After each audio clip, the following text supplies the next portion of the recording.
Welcome back to another edition of Inwarp Mag. I am Brooke, joined as always by my co-host Drew. Hey, everybody. Glad to have you back. And today we're going to be talking about our first doubles game, joined by two guests, our opponents.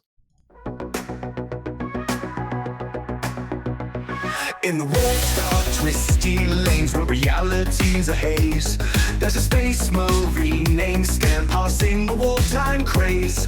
With bolter at his side and armor shining bright, he's got his Inwarp Mag to read by warp light. Oh, Stan's reading Inwarp Mag in the warp's wild dance, with tales of war beasts and heroes tearing stance.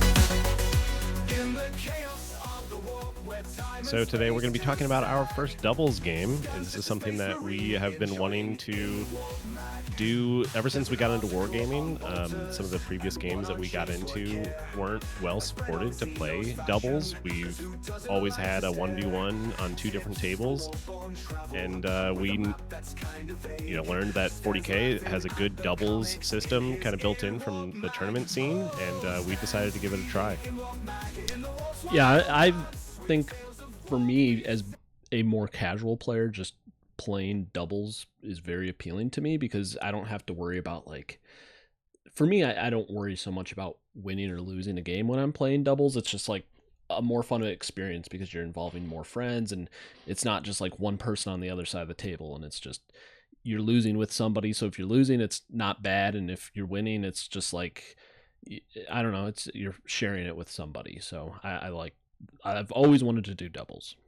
Right. It's something that gets everybody to the same table and you can all hang out together. Kind of the goal that we think wargaming, is. We want to get everybody around the same table. But without further ado, we're going to bring in our first guest. He is friend of the show, Bill. Hey, how's it going? Good. How about you guys? Welcome back. We're doing good. We're happy to have you back. Appreciate it being back. Yeah, we think that we have a pretty interesting episode today with doubles, and I think we should probably bring in your partner in crime here. Most definitely. New to the show. Let's get him in here. Hey, how's it going? Good. Hello. Welcome to the show, Bear. Awesome. Yeah. New to the show, we got Bear, who is representing the Salamanders from the US of A. That's right. And as tradition to Inwarp Mag, we have 3 questions that we're going to be asking you Uh-oh. to try to learn a little bit about our new guest here, Bear. So I'll kick us off here. So, gun to your head. No, just kidding. What's your main army, and why did you choose them? My main army, I went with the Salamanders. First off, just cool factor. Also the fact I like green and gold going with that because when I was hobbying, that's a lot of the models that I'd would go through and end up painting anyways. As Bill knows, that's usually my go-to colors, Gotcha. and I really like the faction itself as far as what it's able to do. And as I have gotten more familiar with it, it's just been fantastic to learn more about it and the opportunity of what I can inflict pain upon my opponents. It's really nice. Yeah, with lots of fire in particular. I And hope you like a lot of fire. And other things too. We might find out about later. Yes. Yes, true. All right. Drew, you want to? Yeah. go So ahead. second question: you are corrupted by one chaos god. Who receives your devotion? So the chaos gods are Khorne, Nurgle, Tzeentch, Slaanesh, and if you really want to get edgy, you could choose Vashtor. And if you don't know the Chaos Gods, I can explain them to you. Do you want me to Khorne explain is them? the one of the blood for the blood gods, right? Khorne. Yes. Yeah. Yes. Here, So do you want me to explain the other ones too, just in Yeah. case? All right. So Khorne is blood for the blood god. He's the god of like combat and fighting and being angry. And every time that you wished you could like hit that person in the face that was riding your butt on the highway, that's Khorne who's probably receiving that emotion from you. Then you have Nurgle, and Nurgle is the god of like death and decay and rot. He's also the he represents a finality in life and in rest and final rest. But he most commonly is associated with like zombies and disease and sickness and death and all that nasty stuff. Zinch is the god of fates, basically. He's like unknowable. He's always plotting. He has all these like weird, like, uh, Time, yeah, the future, the right. unknown. He's like deceptive. He's sneaky. He has all these plots going that you could never, if you even try to wrap your head around it, it would blow your mind. Is he bad? Slanesh Who is, knows? yeah, honestly, who knows? Slanesh is the god of like excess. So Dirty. if you ever listened to music that was too loud, or if you ever like, had a little bit too much sugar Pierced your when you're a nipples and kid, hung from the ceiling by chains. or that. That's Slanesh. There you go. Third Gotcha. option. That's Slanesh. And then Vashdor is like a fifth. He's not a chaos god yet, but he's like aspiring to be a chaos god. And Vashdor is basically the equivalent of like Admech. So he's like the mechanical side of things, like, enhancing your own body with mechanical stuff and the machine spirit and getting that all to work really well together and in kind of marrying that with our mortal slash biological bodies. I guess they're not mortal if they're demons, but like he's marrying that with like bio matter and all that stuff. So I probably would say with the first one, go with Corn. corn, yeah, Blood for and the blood god. blood for the blood gods, yeah. Go with that. Yeah. Plus the revenge if somebody cuts me off on the road, or somebody is driving too close and they shouldn't be. They're gonna pay. He's So also Channel your inner corn. corn, he's also right. like all these chaos gods, they all are very much associated with like being evil, but Korn is also like god of honor. So he's not gonna ever stab you in the back. If he wants to like beat you, he's gonna do it face to face. He's gonna challenge you, and so there are good Or things about duel. Korn. Yeah, basically like duel, like trial by combat. Yeah, that's all about Korn. Korn is all about that. That's the one. That All is right, the one. so that's cool, Korn. I'm gonna give you the last question here. So Uh-oh. you, Bear, are fighting on the front line. Mhm. An unknown threat attacks and appears on the horizon. Which faction would you least like it to be? I would say Tau. Why Probably. Tau? Are you scared Um, of fish? I am. yes. Just their abilities and everything that they have as far as what they're able to do. I think it's just, uh, I think that from what I'd have to kind of they're read up they're on exactly all the different ones. Yeah, the Tau is hyper good at shooting, and they have the shooting. carnivore Yeah. people, the Kroot. Ooh, yeah. You wouldn't want to be Mhm. eaten. So that's one of the ones I think that I've also gone up against the orcs, and that'd be another one I'd say as far as a second going against them because of the green tide coming in and just having so many different bodies you'd have to deal with that are coming into play that may be put into reserves that be brought in later on that all of a sudden you have to account for. Oh, how am I gonna handle the attack? So that'd probably be another one that I'd say too. It's interesting that you like went down this route from Your like a framing's very strategy. different. Yeah, not like that would be horrific if they attacked. You're like, I have no idea how I could handle the Tau. I have no idea how I could handle the Orcs, like Mhm. from like a Yeah, strategy aspect. yeah. It's interesting. For That's me, pretty I'm funny. like, how am I gonna die the worst? Because I just Yeah, assume I'm basically. done. I'm like, oh, Bear's those. like, I have a chance. Yeah, A Tau, he's trying to. that'd be difficult. Yeah, it's funny that he's trying to like figure out a way to like beat them, and he's like, I don't know how I could beat these ones. Taus are uber tactical. Green Tide, there's just a massive amount of bodies that you have to churn through, so both would suck. Mhm. Yeah, it's pretty interesting. I like the answers. Yeah, for sure. Same. All right, well, Thank you. I'm trying here. you do good. You do good. All right. Well, we have one last question. Oh, for we you. do. Yeah, go ahead. So Bear, other than me bugging you to play 10th edition, 40K 10th edition, what interested you in playing 40K? Well, all started when I was 10 years old, and no, I'm just joking. So Getting into the hobby, going through and painting, that was the main thing that led me to be interested. First, it was Kill Team was fantastic, and at first I was a little bit nervous to get into 40K because of what just learning about it and getting in as far as it's completely different from Kill Team and being new to Kill Team. I was like I didn't know if I wanted to switch right away to get into 40K, but I since made the switch as far as going ahead and playing. I still play Kill Team, but really like 40K. It's just a different dynamic, and really like the ability to be able to move all at once when you are attacking.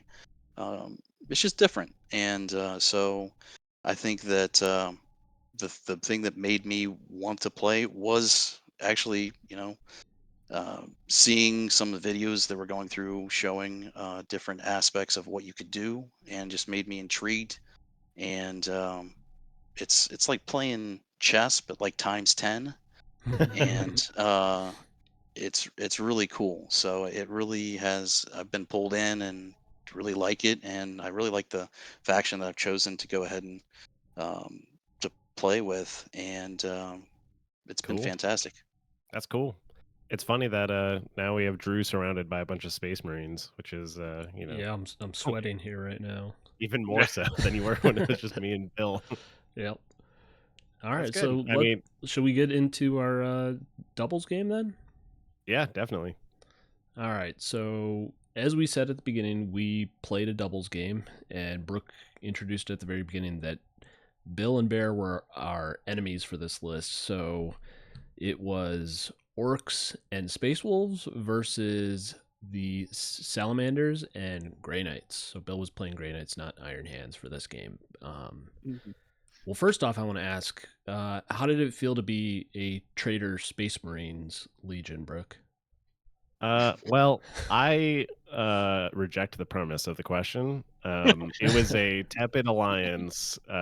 We were going after a ancient relic, Oh, okay. and the those pesky salamanders just don't trust the space wolves because we just don't align. I don't like that they burn Eldar children, and they don't like that we burn Prospero. So I mean, 6 one way, half dozen the other. Like we just have this. We just don't really like each other apparently. And those orcs, we're just so strong in combat that those orcs decided to follow us. So can't help that when Well, the orcs no, decided no, to no. join The up. orcs were just testing the Space Marine. So, like, if this Space Wolves somehow survived the battle, then we knew that they were the stronger Space Wolves, and we could challenge and take them out because we want Oh, to there you fight the go. biggest challenge. Yeah, it was a tepid alliance. They didn't love it, but it was kind of funny that all the space wolves and orcs were pretty intermixed in the whole game, whereas the salamanders and grey knights kind of like partitioned off the table half and half. Mm-hmm. It turned into kind of an interesting battle in that aspect. Mm-hmm. So let's go ahead and start running through our list. So, Brooke, do you want to go ahead and introduce your list first? Yeah. So this is kind of an iteration on a list that I've been playing for a little bit. But at the top, I have. I'll go in order of the things that I think are the most important. So we have Bjorn, who's basically an auto include in most of my lists right now. He had the Hellfrost cannon. Then I had Murderfang. This is my first time running him. He's crazy. I love him. He's hilarious. Good, He, real good. yeah, he's really sweet. I ran a Tech Marine with them because I figured I had 2 dreadnoughts. I would want to keep them alive. So I had a Tech Marine that I added to it. I ran a Judiciar or Judicar, however you say it. I'm going to be calling it Judiciar. And then I had a Captain with a jump pack. I had the 5 Intercessor squad with the Power Fist on the Sergeant, and then the Grenade Launcher, obviously. I had the Assault Intercessors with jump pack. I had the Blade Guard Veteran squad, full 6. I had then 5 infiltrators. For the first time, I haven't run infiltrators yet. They actually turned out to be pretty clutch. But yeah, that's my list. Drew, why don't you tell us about your list on our team? Yep. So I very uncreatively named my list the Double War Boss list. As you could have guessed, there were 2 war bosses, and there was a beast boss and a war boss in mega armor with the super cyborg body enhancement. So getting those 4 up, feel no pains. Then one of the war bosses, or sorry, the beast boss was leading a unit of 10 beast snagaboys, and I had one with the thump gun because it's fun. Why not? Then I had a unit of 10 boys, and they were led by one of my war bosses. Then we had 5 flash gits. This was my first time running the flash gits, and I think I talked about in a prior episode how much I hated hobbying them. Well, Yeah. now it feels like it was worth it. We'll get into that later. And then 11 Gretchen, and they're just naked, no Zodgrad yet. And They didn't even have any clothes. I know, naked Gretchen, disgusting. That that's why the run herd's beating him. He's like, "Put your clothes on, you weirdos." 2 Mega Knobs. They were with the war boss in Mega Armor. First time running those as well. I'm still not sure what their value is. Unit of 5 knobs, so a little MSU unit. They were led by one of the war bosses, and 5 Storm Boys, and then 2 trucks. For you guys, Bill and Bear, if you don't know what MSU means, it means a minimum sized unit. So, like, if you take like 5 intercessors versus 10, 5 is the minimum size. That's what that means, MSU. Okay. All right. So, I guess I just want to say that on my list, the Judiciar was leading the Blade Guard vets, and the captain with Jump Pack was obviously leading the Jump Pack intercessors. So let's get into our opponents. So, Bill, if you want to go through your Grey Knights list. Certainly. So continuing on with the creative name list, I really want to focus on Crow. So my list's name is Crow. Anyways, so I brought Crow, and I also brought a Brotherhood Librarian. My Librarian in this case was the Warlord, and then for Battle Line, I brought in Brotherhood Terminator Squad and 1 squad of the Strike Squad. And then for infantry, I had an Interceptor Squad and Purifier Squad. And of course, then I brought a Nemesis Dread Knight. I wanted to try a few units here. So Interceptor and Purifier are new to the table. And so Crow was added to the Purifier Squad. And Interceptor tried to do things running around the back line, but we'll get more into that later. But it wasn't a bad list. But I have some changes for future ones. Yeah. All right. Thank you, Bill. Bear, you want to run us through your list? Sure. I'm gonna make up a name here. Let's see here. The Volcano Imperium Fire Squad of God. There you go. Hell yeah. Does that fit the minimum or the maximum characters for the listening? I hope so. I don't know. Let's see here. So I had 5 Assault Intercessor Squad. I had 1 Assault Intercessor Sergeant. I had 5. Let's see here. For the Intercessor Squad, they had the Astartes Grenade Launcher for 5 of those, and then Intercessor Sergeant. I had the Power Fist; those came in handy. Actually, that was on the Furnace Marines. You had the 2 intercessor squads that both had the Power Fist, which came in handy, and they both had the Grenade Launcher. And then the 5 Assault Intercessors, and they also had a Power Fist. You had 3 Sergeants with Power Fists, which is notable.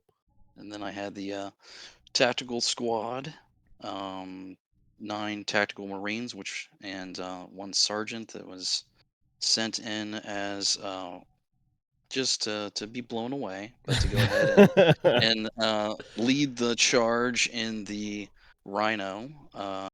What heavy weapons did you take on the Tactical Marines? Tactical Marines, I had bolt pistol, bolt gun, close combat weapon. That was 7 of those.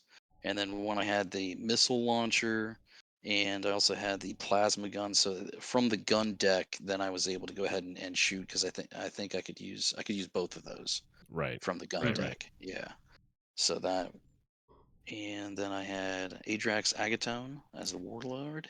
He was good. Yeah. And he's really good. Definitely. And he was leading the Infernus Squad. Yeah, your full 10-man Infernus squad, which was terrifying as your opponent. Yes. They were really scary. And the Ballistus Dreadnought and the Brutalis. And I already mentioned the Rhino. So that is my list. And Yeah. don't tell me to repeat what my name of my. I have something about volcanoes. I was typing it out. Can you please repeat it? I wanted to note it for the. No, I'm just the kidding. But yeah, that's my list. It was, I think, the biggest piece of the puzzle that I know as far as going and attacking with for the Furnace Marines. Yeah. I think that was one of the key, components there that um, made it really difficult for you guys. Had to kind of look at that and see where are they going to be at with that much firepower. That Yeah. kind of helped dictate some of the play. That Overwatch potential from the Infernus Marines was really scary, and us moving up, we had to be super aware of where that was. Yeah, my orcs were really afraid of it. Yes. I mean, honestly, anything I had was scared of it too. Those in the Firestorm detachment, they get +1 strength, which it just makes them so scary. It makes them scary for orcs too, in particular, because you're toughness 5 on most of your orcs. Yes, but the other thing that made them really scary was Agrax, right? So he gives them reroll wounds or something. Oh, in melee. Yeah. But it makes them effective in melee. Even though they have close combat weapons, it makes them actually very effective in melee. Yep. So let's get into the actual battle report. So we're going to go through kind of turn by turn, go through this a little bit. I think Drew has some pictures that he's going to be showing as we do this. We did the missions, all that. Our deployment was the long board edge. For those who are just listening in audio, it was the long board edge, and it was the offset deployment in the Pariah Nexus mission deck. So it's the one that has I think it's 14 inches out on the half of the board, and then 8 inches on the other half of the board, or 9 inches on the other half of the board. It had the midfield objectives. There was the one dead center, and then there was one that was slightly closer to their side and one that was slightly closer to our side. And the one that was on our right was the one that was closer to our side. We had one home objective in the back left of our respective sides. And after deployment, we were kind of mixed up quite a bit on our side, at least. We had so I'll go through my stuff. I had Bjorn in the middle with the Tech Marine. I had Murderfang on our right flank with some intercessors, and then I had the Blade Guard vets on the left side with the Judiciar, and then I had my assault intercessors with jump packs. They're all in reserves, waiting to come in at the right time. Mm-hmm. Yeah, for me, I had my infiltrators. They had infiltrated right in the dead center, right on the center objective. I forgot about that. So for me, in one of my trucks, the one at the very top, I had the unit of 5 knobs led by the war boss in it, along with the 5 flash gits. So they were kind of a SWAT team concept. And then the other truck in the middle had the beast boss with the beast snagaboys.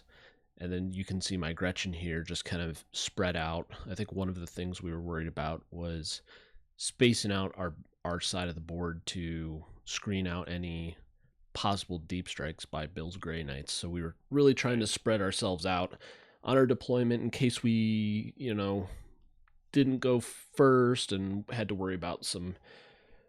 I guess it doesn't matter for turn 1, but we really wanted to space out for Bill.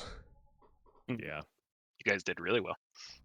So for you guys then, if I guess Bill, if you want to start, if you remember where your guys were deployed and who was in strategic reserves. Yeah, so it's been a little bit, but if I recall, I think what I did was on the right-hand side, I had a squad of strike, and I was thinking, hey, they can eventually scout forward, get on a point, so I had them there. I think I had the Dreadnought, or Dreadknight, not, but the Dreadknight nearby behind a ruin, so that way he wouldn't get like shot right away. And I think I had a squad of Terminators with the Librarian behind a set of ruins, and so or within ruins, I think, but behind a wall in the center. And then I think I had the Interceptors and the back line, kind of Yep. playing goalie in a way wherever they need to go. And then I had Crow in reserves, and I thought maybe I'll give him a try, see how things play out. And I think what is turn 2 that he can eventually drop out. I think those are my 5. So, what about you, Bear? You had your guys deployed, and I don't know if you I did put remember the exactly picture where. in chat, so you Yeah, can that check it helps. That out. helps. I'm looking There you here, go. Yeah, there you checking go. it out here. It looks like for the um, Yeah, you let's had go through your here. For the ballistas, I went ahead and set the ballistas in about in the center of the board. It was actually protecting the center going through. There was a nice clear lane that was yes. open. Oh yeah. And then I set the Brutalis all the way over on the left, close to one of the smaller ruins. Then the home objective, I went ahead and set my Assault Intercessor squad was sitting there at the home objective to take care of that.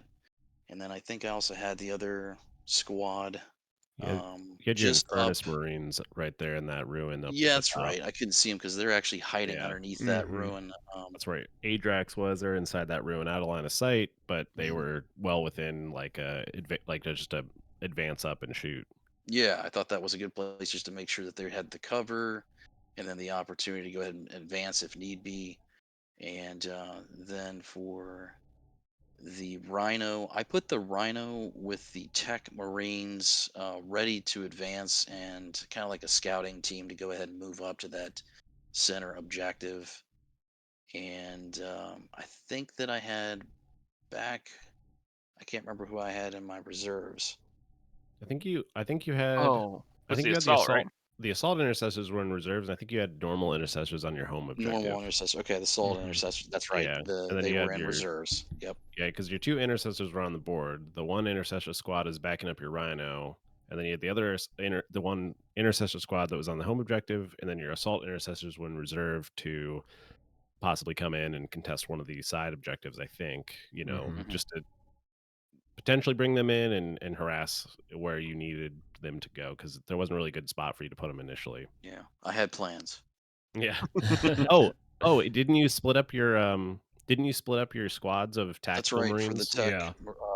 I split that up with 5 and 5. How did I do that? Yeah, they have that ability that they can split up into 5 and 5, however you want, like 5 models in one, 5 models in the other, and you had the Missile two and gunners with the yeah. sergeant all in one squad, and then you had Hmm. basically all bolt guns in the other squad. Yep. Turned out to be Basically, probably a good move. It mattered. yeah, it did end up mattering, yes. It did something. So I forgot to mention real go quick ahead. that I had in reserve my Storm Boys, and then I had the unit of boys led by a war boss in my strategic reserves. Oh, right, yeah, that turned out to be important too. Mhm. So then we went to roll off for first turn, and we got first turn as much as we didn't really want first turn. I wanted first turn. Orcs want I to go did. first. I wanted them to move out so I would actually be able to potentially get some charges off. Like, I guess I was wrong. Murderfang was kind of in the middle, but I wanted him to be able to move up and possibly get some charges on the middle, but it didn't end up working out in our favor. So we Yeah. got first turn, I was saying, and it's all right. yeah, it was fine. It actually ended up working for us. So when we got first turn, Bill, you had a scout, I think. Mhm. Yes. So before we even started, I scouted towards the closest objective. Yeah, to try to take that no man's land, like your Mhm. side objective. So those strikes Yep. moved up, and we're probably not going to remember any of our secondaries. I don't think it matters. I gained a command point from my Gretchen, something I have Oh never yeah, done before. I'm Farming. usually that unlucky. Yeah, my farmers, they got me a command point. that Heck yeah. mattered. Yeah. I moved my trucks up, and the one truck moved kind of into the ruins. I think notably, I immediately disembarked the War Boss and Knobs unit from the truck up top. Oh, right. Mm-hmm. So since I was going first, I wanted to get them out in case I'm doing a second turn. Wah. And the truck in the middle, I did a pivot with we actually used the new pivot rule. I know we talked about not using the new pivot rule. We just did it to be consistent with the new rules. And I don't know if I'm assuming this is fine, but we basically the truck was going backwards down the battlefield. Yeah. I think that's pretty much all I did with mine.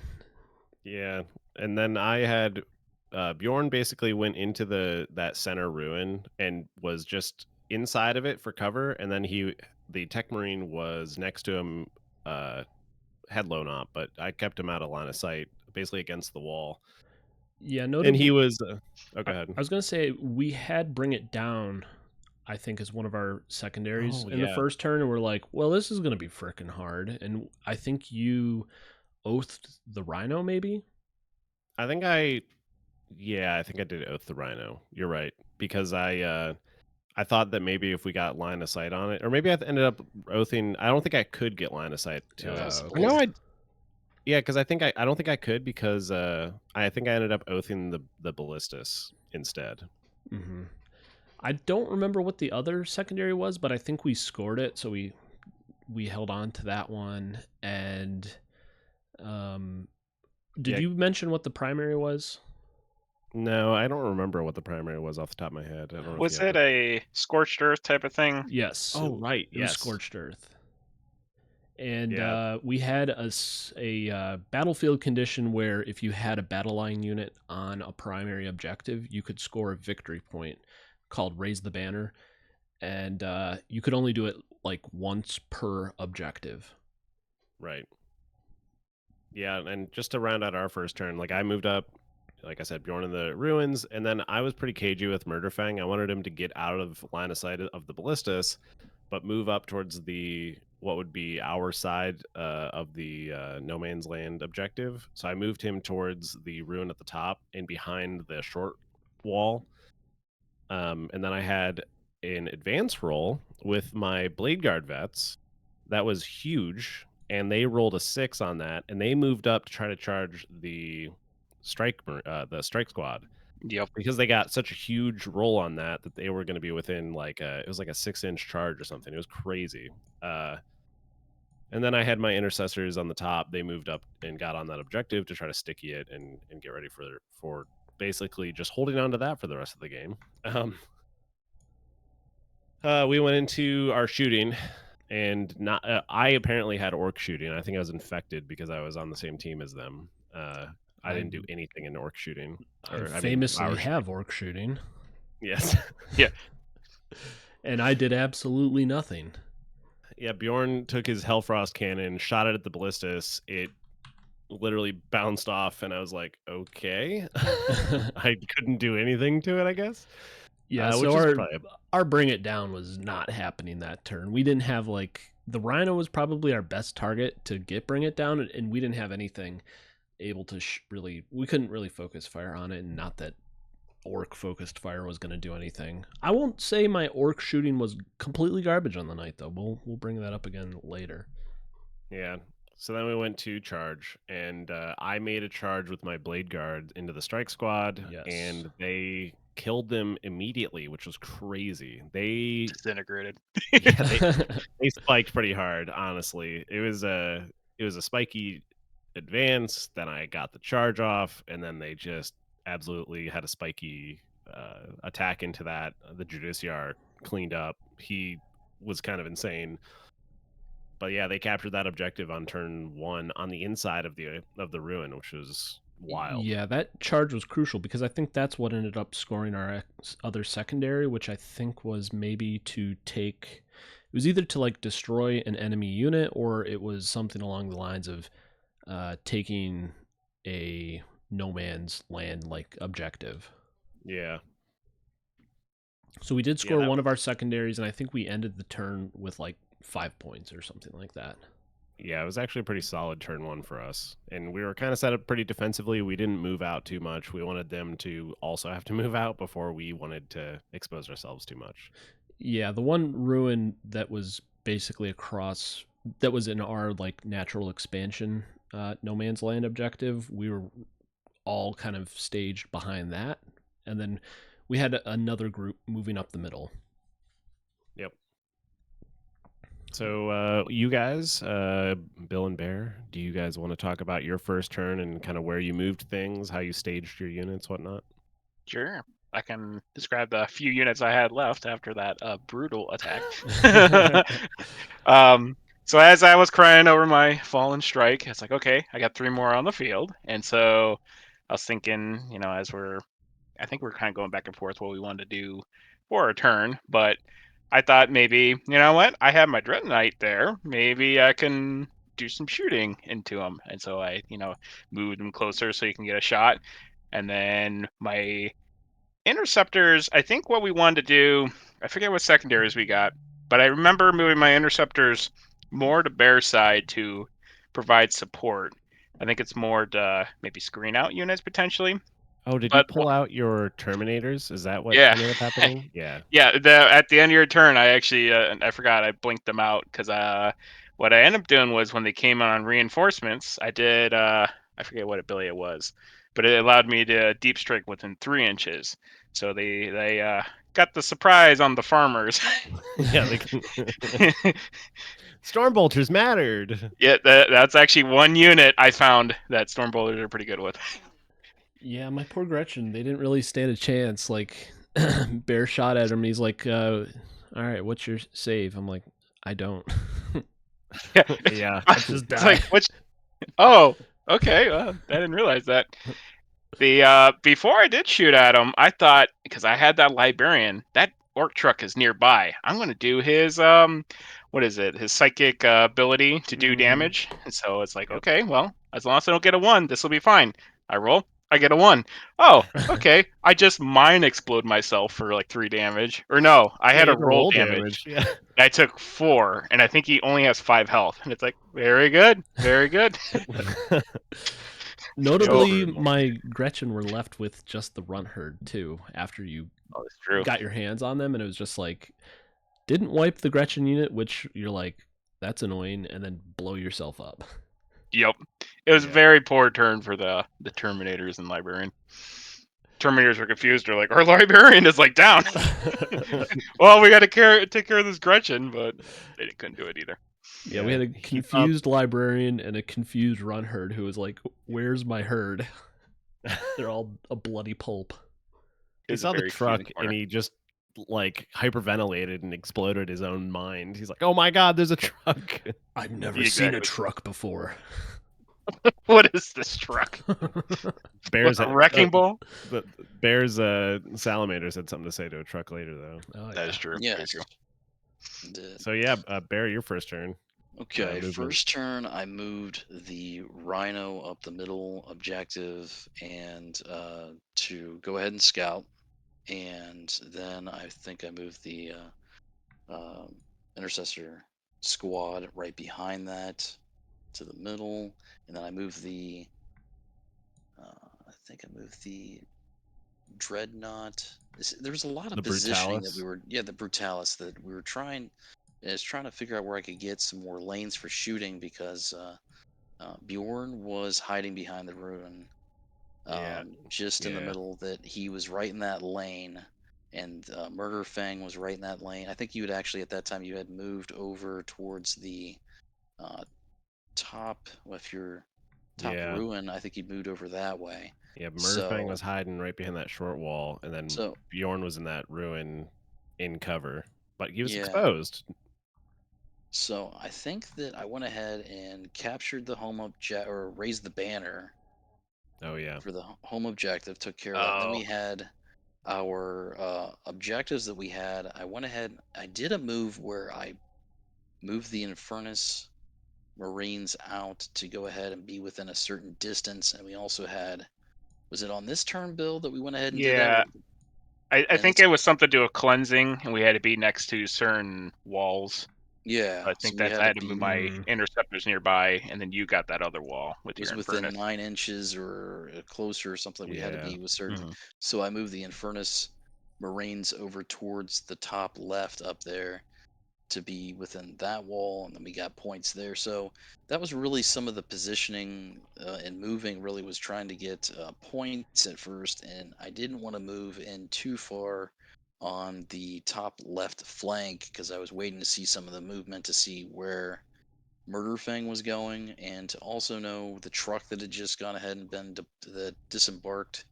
I think was it some of The knobs uh, and the war the boss. knobs. Yeah, I was like, okay, the war boss, the knobs have been on. They're there, and I think that I waited to move the brutalis up.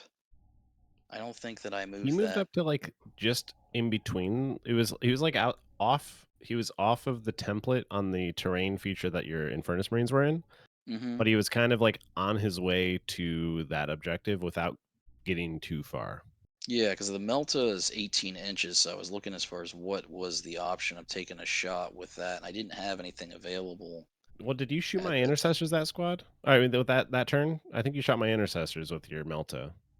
with the Melta. Yeah, because With the with Oh, your Brutalis moved up, and I think you shot my intercessors who were okay, huddling on the objective. okay, yeah, I maybe got. I think that may have been turn two because they Oh, were. But it was yeah, that was the movement that I moved up there, and you had um they're all your hiding in the intercessor corner. squad Those that was there intercessors. on the top. So um, but yeah, I think that was turn one was really just we were getting some extra points to try to keep up because you guys had already gotten 5 points Yeah. at this point in time, and Bill courageously went in there to go ahead and take care of the farming crew, but not enough. they held strong with the leader, I guess, of the farming crew, and they were able to still get some points that way. And you guys went into shooting and fighting. So, like, if I remember correctly, the ballista shot at Bjorn, Yes, and I Mhm. think it either bounced or he did only like a damage or it like didn't do anything. Yeah, I oh think yeah, that maybe bounced the first turn, and then then Bill, you had your Dread Knight move up to my Yes. Judiciar. Yeah, so I can't remember if I was able to knock out a model or not, but then I thought, all right, maybe if a model weakened, maybe I can charge in and do some damage. That was a mistake. Blade Guard are too good. Your your shooting got me down to I think like if I remember correctly, it was I think I had like 2 or 3 Blade Guard left with the Judiciar. And then when you got in melee, I have fights first, and I was hmm able to do a bunch of wounds back with A the dev wounds. Judiciar. Yeah, dev wounds turns out was, and I didn't even have. I could have taken the Black Death attack enhancement that would give me anti-vehicle 4 up. Hmm. I just spiked some 6s on that roll. It was crazy, and just did a bunch of dev wounds out of nowhere. It was like, oh, you're at half health now. It was Yeah. like, what? That was crazy.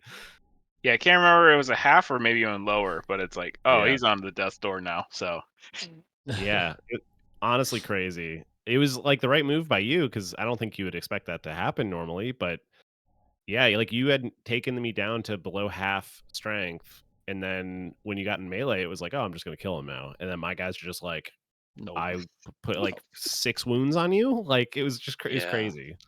Yes. very tough. And I think I oathed too, Brooke. I went ahead and oathed All right, Bjorn, I'm guessing. That Bjorn. was I Bjorn. think, Yeah, yeah, and even when I shot with the ballistas, I wasn't able to get anything, so it just kind of yeah. I bounced think off. Yeah. we used armor of contempt on Bjorn to keep him from because I think your last cannon is I think at AP -3, and then I had cover plus armor of contempt, so I was at -1, assuming that that's how it works. Correct us if we're wrong in the comments. But I was at AP -1 on that, and I was. He has a 2 up naturally, so it just turned into a 3 up, and he was able to save those. Mm. I think I did Hunter Killer also on Bjorn with the Rhino, I and think that you did Yep. missed. too, and I think I Yeah, saved it. Yeah, Yeah, I was like, okay, Yeah, it was. that's how this is gonna be, There was a huh? lot of shooting and all plinking off of each other. Like I shot you, nothing happened. You shot me, nothing happened. Yeah, it was a lot of nothing happening in shooting, except for notably the Dread Knight did shoot and kill quite a few Blade Guard vets before he got in melee. I mean, the Others Terminators, of that it. was really exciting. Yeah, killing lots of Was grots. Storm Bolter's actually doing something? Yeah. Yeah. Librarian blowing himself up. Hey, that Exciting. if you That was- think about it, that was a lot of damage, right? He did Yeah. great Uh-huh. on his own face, but If that was Bjorn, that would have been great. Yeah, Yes. 4 wounds of Bjorn would be insane. yeah, I think they're mortal wounds too when he Yeah, I does them. can't do anything about it Ooh. with Bjorn. Does Bjorn have mortal wounds, or does he just take it full?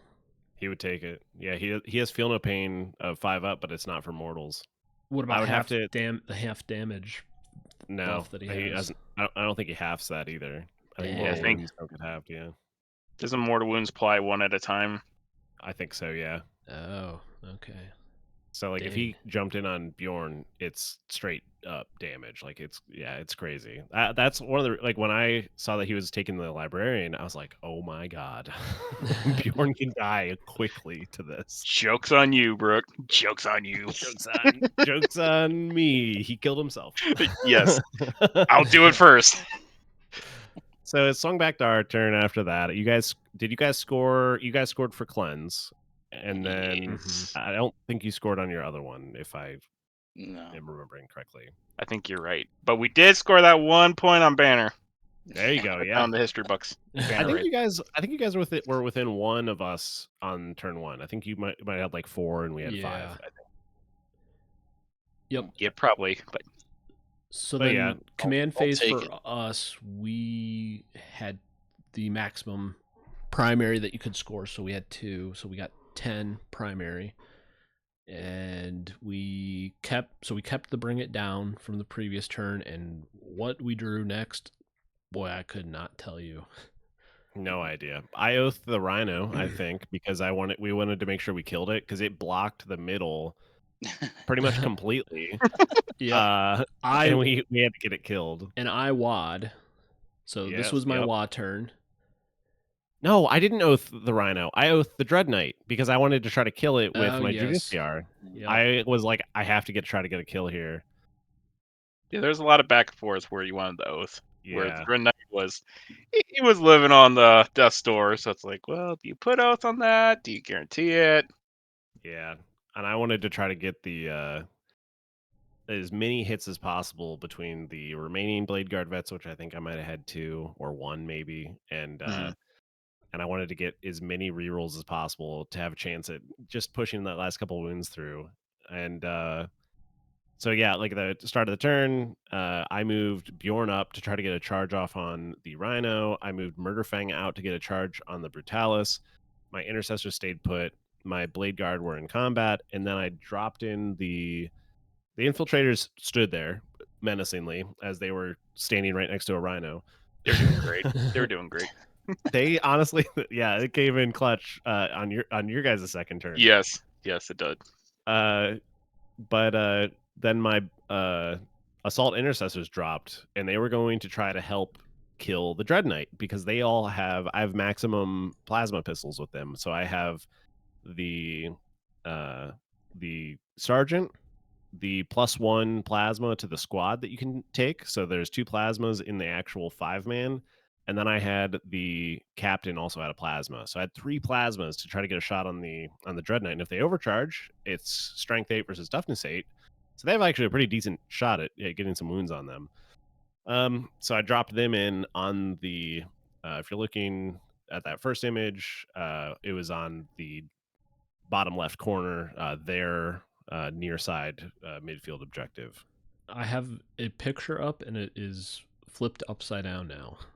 Oh, okay. Oh. So it's from the other side. Okay, so it's the Yeah. far side now on the right. There might be some spoilers in this image, but it helps me remember where we moved everything after turn 2. Yeah, you're good. And go ahead and go through your movement then and all that. Yeah, so I disembarked the flash gits from the truck, and then the truck moved up past the flash gits, And past the Brutalis, my Beast Snagaboys and Beast Boss, they disembarked from their truck, and the truck moved away back towards the Lonely Runt Herd and towards Bill's Terminators to try to, go over there and maybe hit them with a wrecking ball or maybe even tank shock them and run a few guys over. Yeah, And, real quick. yeah. I did panic and I warped away because I wasn't sure Yes. what your truck was going to do. Yep. I was Yeah. like, Oh no, it's a truck. I was like, dang it, I can't run over some Terminators. That would have been fun. Yes. I brought in, so we really wanted to take out that Dread Knight because we still had Bring It Down. So I brought in my boys unit with the War Boss from the top table edge, where you can see on the screen right now. So they were 9 inches out from the knight, and yeah, that's pretty much it. The knobs moved up, so we were really staging for charges on the Brutalis and And the Rhino. the Rhino, and then shooting phase. Yeah, so I think Bjorn, I think he was like, I'm gonna shoot again. And did he shoot the Rhino or did he shoot the Ballistus? I want to say he shot. Ballistus, I thought. I want to say he shot the Ballistus too, and it didn't Yeah. do anything. And then at that Mhm. point, I realized I should just stop shooting at the Ballistus. so, Yeah. so I was like, well, I'm gonna not do that anymore. And he was like, I think 5 inches away from the Rhino, so I was kind of staging him to charge. Then I had my assault intercessors. They were rearing to shoot at that Dread Knight, and they wanted to get a kill before, try to confirm that kill. And they overcharged, and they all missed. And then I think 2 of them exploded. So I did 6 Right. wounds to my own unit because they blew up their plasma pistols. It's like, oof. Yeah, or I think 3. I killed two models, and then, or maybe I killed 1 model, and my sergeant took 3 or my captain took 3 damage. But it was just like, I was like, "Are you kidding me? I rolled 2 ones." It's a bad day Oh, for it's a hazard brutal. test. Yeah. Oh, I killed 2 or 3. I killed. There's 1, 2, 3, Looks like 4, 4 5. there. Yeah. Oh. I think it's 5. Maybe I'm wrong.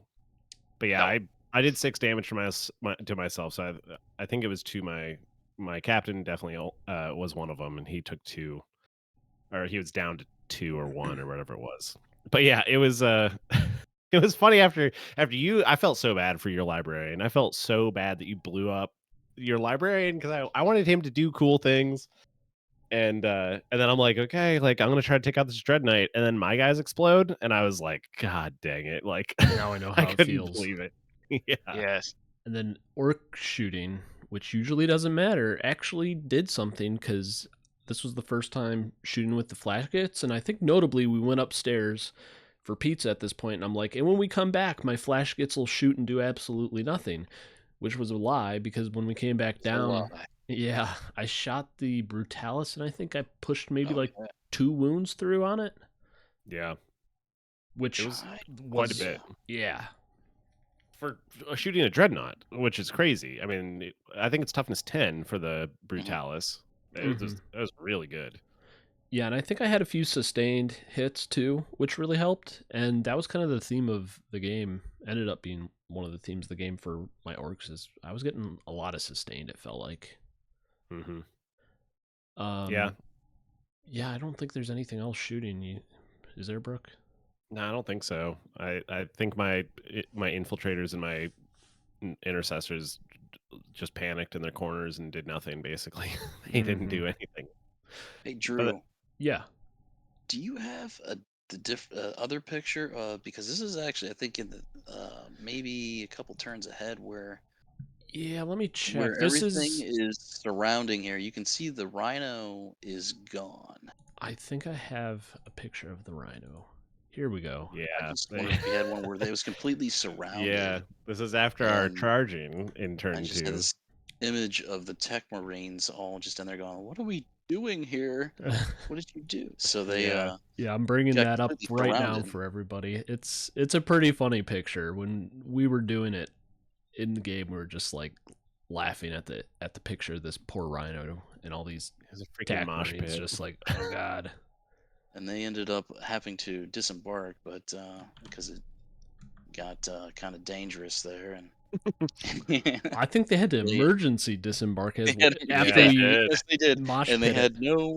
they had no room, so they all Yeah, you lost like 4 perished. models because of that. Most of them perished. Yeah. Well, I think the way it turned out though is like if you hadn't split them into two separate squads, Oh, you right. would have probably lost them all, but because I you Oh yeah. did, you were able to save like a model.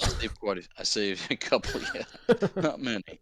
Yeah. But because you couldn't even place models down with how close things were. yeah, The Mm. funny But, part about us killing the rhino is that I think this is a theme for the night. My dreadnoughts would charge in and they would pose a big threat, and then the orcs would kill whatever they were in melee with. And then they would just be like, oh, I didn't even get to do anything. And then they'd Yep. move on.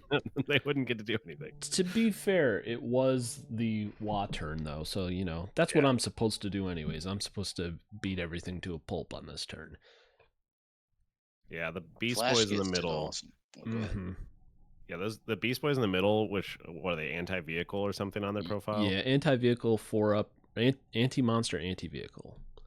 Yeah, plus your mega boss and mega armor or whatever. He was good, but he wasn't. I think what really shone in the middle of the board was the beast boss, just him alone. Yeah. Because I don't even think my beast snagaboys swung at the rhino. The beast boss swung at it and just completely blew the whole thing up. Wow. Jeez. Yeah. So I didn't roll Yeah, any that- dice for all of my infantry guys. Yeah, so you blew up, you popped the rhino, and then all the tactical marines fell out, and some died immediately because they couldn't be placed. Yeah. Yep. I think there were like two small units, maybe like Yeah. one or two guys on both sides of the mosh pit, one up top and one down by your tech marine. Yeah. They couldn't join Yeah. the rave that was going on. Yeah. It was Yeah, I think- messy.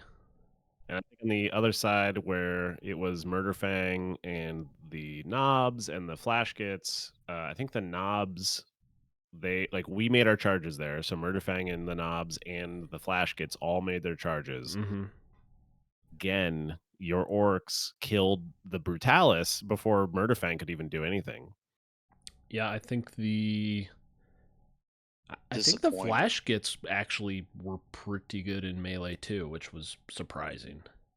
Yes. Well, at least during the Wa turn. Also, very notable, the truck over by that group also made a charge on the Infernus Marines. Yeah, really, really good charge. You were able to get up there to block them It was because a pretty far charge too, I think. It was like 9 inches or something.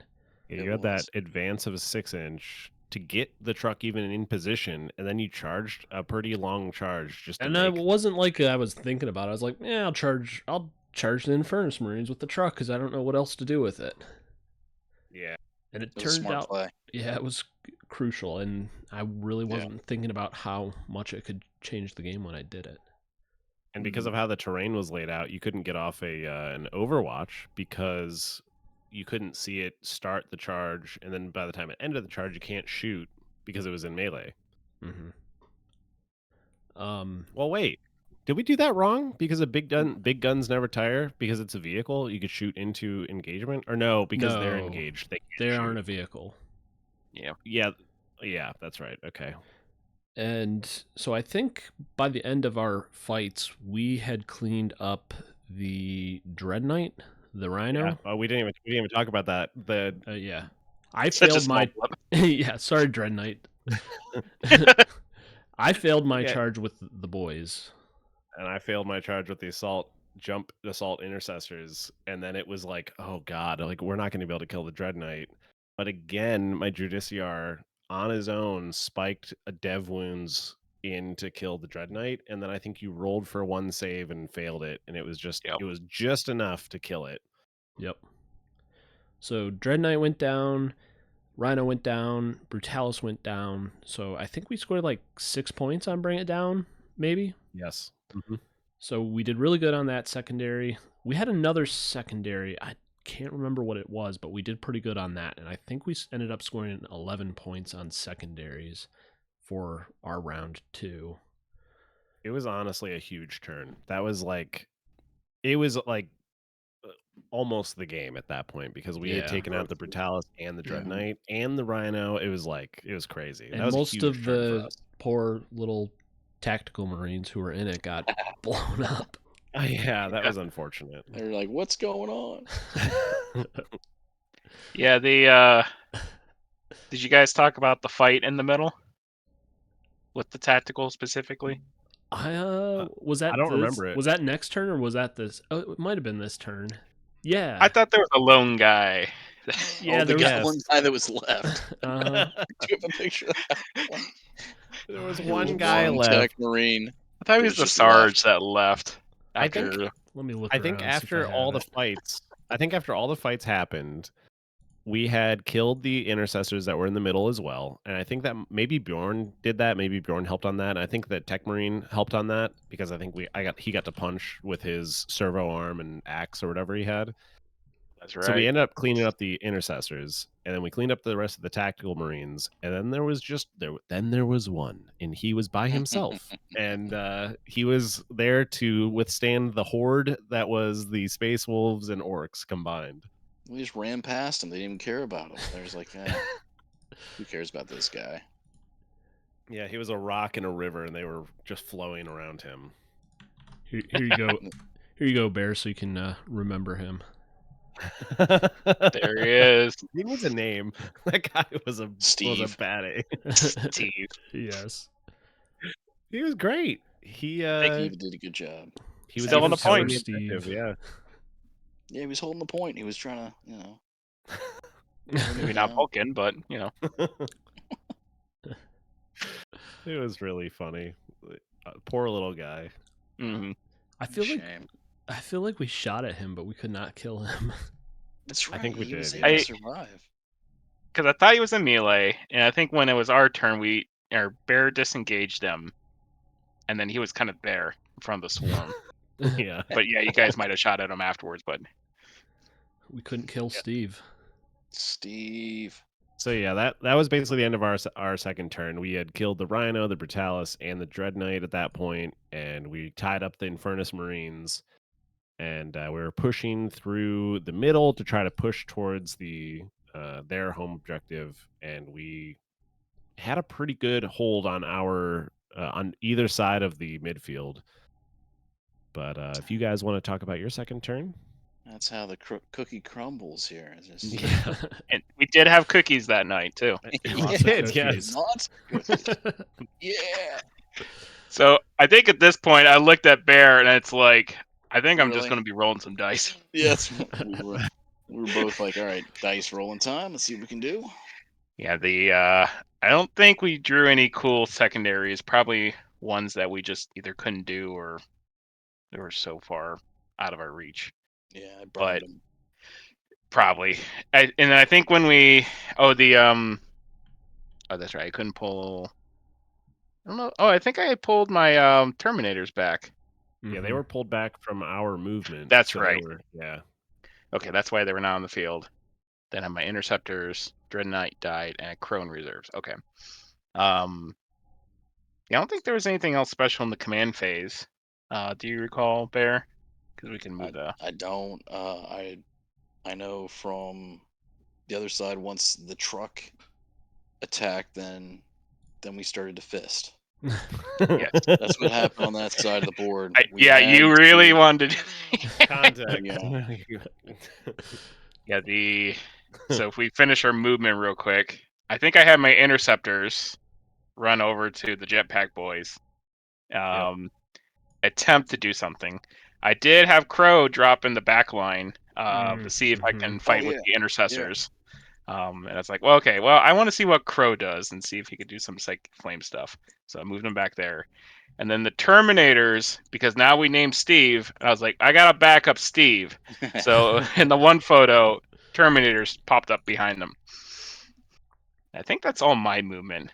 Did the Salamanders kill the truck in our turn after the truck had made the charge?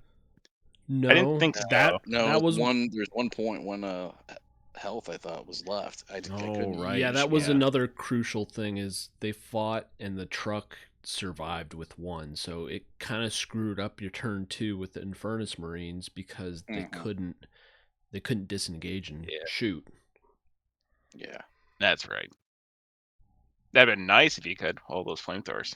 Mhm. Yes.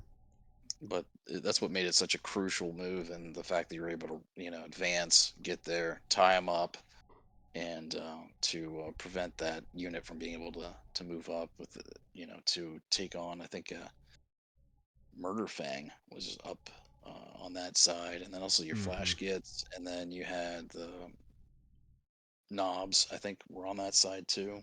Yeah, Yep. I think that would have been your best way to clap back hard on us too, is with those Infernus Marines, because those guys would have hit us so hard if they got in, and just their full bore on us, we would have been hurting so bad on that side. Yes. It was a potential that if the truck died there, and with Crow, or was it Crow? Is that who it was, right? Mm-hmm. In the back line? Yeah. Yeah. Yeah, with Crow's squad dropping in, and if the Infernus Marines weren't tied up, you had potential to take that whole flank from us. Right. That flank would have probably become. We could have taken that side. There was a And lot there, but it could have. could have didn't. Yeah, Murder Fang was something that you guys had to contend with, but it turns out that he doesn't survive nearly as well as Bjorn. Yeah, not Yes. even close. Unfortunately. Although Bjorn got a lot of armor contempts too. So Yeah, and he got some heals from the Tech Marine to keep Yeah. him up. Yeah. Tech Marine had some bias there. Yeah. He was like, I'm going to heal you both. And then Murderfang went running away, and he's like, I guess I'm going to heal Bjorn. Yeah. Legion another Tech Marine. Murderfang's like, Yeah. I didn't have a guy healing me, jerk.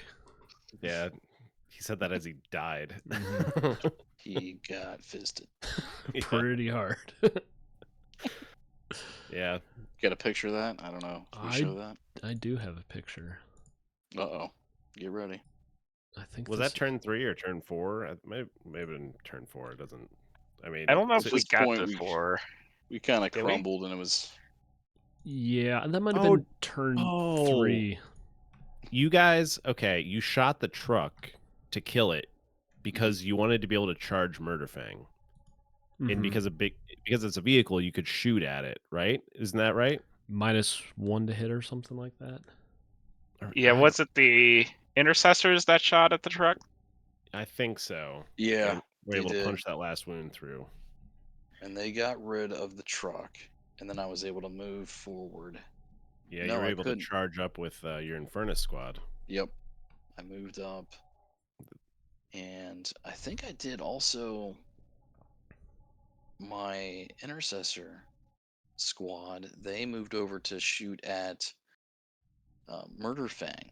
Yep. And Murder Fang has the ability, as soon as you attack it, it can retaliate. Yeah. So I he found that tried. out pretty quickly. I was like, oh, you can, no, okay, I can go ahead and I can now roll to go ahead and attack you. What? Okay, Yeah. so that is pretty sweet. Yeah, in shooting it's not much, but once you get engaged in melee with him, he gets pretty scary. Okay. Yeah, like I remember your intercessors moved up, you took a shot, and he was like storm bolters, and it was like ding ding ding ding ding, all these like nothing happened. True. But then yes. the Infernus Marines charged in, and that's when that ability really That's when came the to party life. got going. Yeah. And yeah, I think that they were able to fist and kill. Yeah, they brought down Murderfang to 1 health. He survived somehow, Adrax. Yeah, Adrax is awesome. That's His hammer, dude. His hammer was crazy. Oh yeah, hammer time. Forgot about that. Yes. Yeah, and re-rolling wounds for just the normal guys with their close combat weapons. They were able to punch through and nearly kill Murderfang. He, like I said, he lived on 1 wound, which let him retaliate. And then in the remaining combat step, he was able to attack. So he had 2 attacks after surviving to thin out the Infernus Marines. Yeah, he took him out pretty. I think there was down to like Adrax was still alive, and then I think maybe 2 or 3 other ones. I think that's the picture right there. What was left after that? Yeah, Yeah. yeah, it was pretty wild. It was definitely a bloody combat there. So then going to turn 3, it was kind of. I think at that point we weren't sure if we were going to continue, but we were just kind of like on the right side of the board. We thought it was worth running through some things just because there was a chance of us losing the right flank, and we kind of ended up getting in. Like my knobs got in with Crow's unit, and I think you wanted me to charge the flash gits into the Infernus Marines to help Murderfang out. Yeah, the idea was that if you killed enough Infernus Marines, then Murderfang wouldn't die to the hammer. Which I don't think I had. I had 4 flash gits at this point, but it still wasn't enough. I didn't have enough attacks, so my lob was over now and not hitting quite as hard as I was before. But my small unit of knobs and the war boss hit Crow pretty hard. Yeah. Could you explain the flash gets again of how they're able to? It seemed like they hit really hard as far as what they were able to do. Is it just the amount of dice that they get that you're able to roll that Right. I think that's the big thing that is like Yeah. the chances of being able to your attacks So that you have with them. they have heavy as one of their keywords. So if they don't move, they get a bonus from heavy to their hit roll. So they'll hit on 4 ups. And I think when I shot the one time, it was heavy, and then they have like crazy show off gits or something like that. And if they're shooting at the closest target, they get an extra attack for each gun. So like the unit of 5 flash gits throws 20 dice, and then they have sustained hits on sustained 1. So that's, I'm only hitting on a 4 up, but because I got the sustained hits, I'm actually hitting pretty well when you roll the dice. So they also, I think, were strength 6 or something like that. They have pretty crazy high 6. strength.